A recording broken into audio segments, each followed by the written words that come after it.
et bienvenue dans la Webzone. Je vous propose de découvrir les porteurs de projets de la nouvelle promotion de Prism.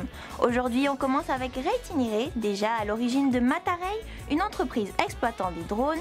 Il lance un nouveau projet Matasphère. Matasphère, c'est un réseau de sphères aériennes 360 degrés connectées entre elles. On connaît tous la magie des panoramas 360 degrés. Avec un smartphone, une tablette, nous pouvons visionner un panorama 360 degrés. C'est une technologie que nous connaissons tous. Mais Matasphère, c'est bien plus que ça. C'est un réseau de sphères que nous allons connecter entre elles. Donc, je rappelle, une sphère aérienne 360 degrés, qu'est-ce que c'est? C'est une image haute résolution qui fait un tour d'horizon, qui va du lagon jusqu'au ciel. 360 degrés d'images dans lesquelles on peut s'orienter et se positionner. Là-dessus, nous allons, connecter les sphères entre elles. Nous allons faire un maillage à l'échelle de la Polynésie et connecter l'ensemble de ces sphères entre elles. Grâce à cela, nous pourrons voyager, nous transférer de sphère en sphère et découvrir la Polynésie d'une nouvelle manière.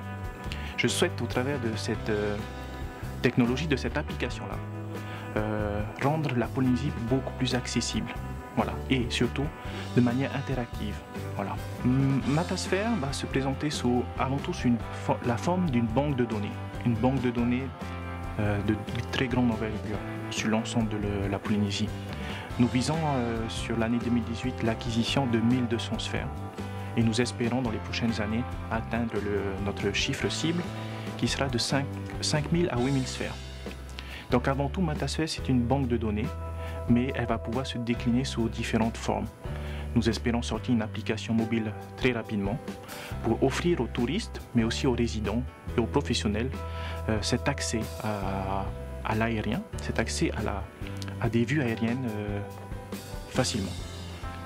Mais on entrevoit aussi d'autres pistes. On espère peut-être vendre cette banque de données aux compagnies aériennes qui viennent en Polynésie afin d'offrir aux passagers à bord un outil qui permettrait de voir déjà par avance les plus beaux sites de Tahiti.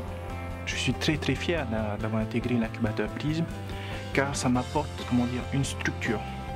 Nous avons une expertise dans le domaine de l'aérien et dans l'exploitation des drones, mais il nous manque tous ces petits outils pour réussir une start-up.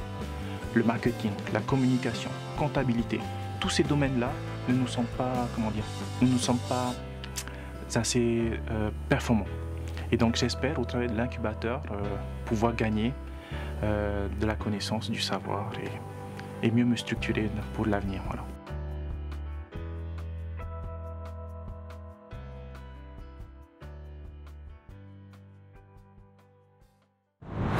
Une aide pour se raccorder à la fibre. La mesure avait été annoncée lors du plan Smart Polynesia en décembre dernier. Elle devrait rentrer en vigueur très bientôt. Il s'agira d'une aide de l'OPT dont le montant maximal pourra atteindre 50 000 francs. Aujourd'hui, environ 1000 foyers polynésiens sont déjà reliés à la fibre. Mesure également annoncée dans le cadre du plan Smart Polynesia, mettre en place des points d'accès Wi-Fi gratuits dans les lieux publics. En décembre, c'est Reatea qui a ouvert la voie en mettant l'accès gratuit dans le centre-ville de Uturoa. Ce mois-ci, c'est au tour de Paea. Les visiteurs et les habitants pourront se connecter gratuitement entre 6h et 21h à la mairie. Et ça avance aussi du côté des services en Polynésie. Il est désormais possible de payer vos factures d'électricité en ligne grâce à Payzen, un service de paiement à distance sécurisé. Une nouveauté qui devrait faciliter la vie des usagers. C'est simple, créez votre espace client en vous connectant sur agence.edt.pf et laissez-vous guider. Vous pouvez utiliser plusieurs types de cartes bancaires. Certaines de vos cartes vous rapporteront des miles. Réglez votre facture à tout moment et profitez du temps gagné. Et c'est parti pour les buzz.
C'est tout pour aujourd'hui, merci d'avoir suivi la Webzone, on se retrouve très bientôt et en attendant, restez connectés.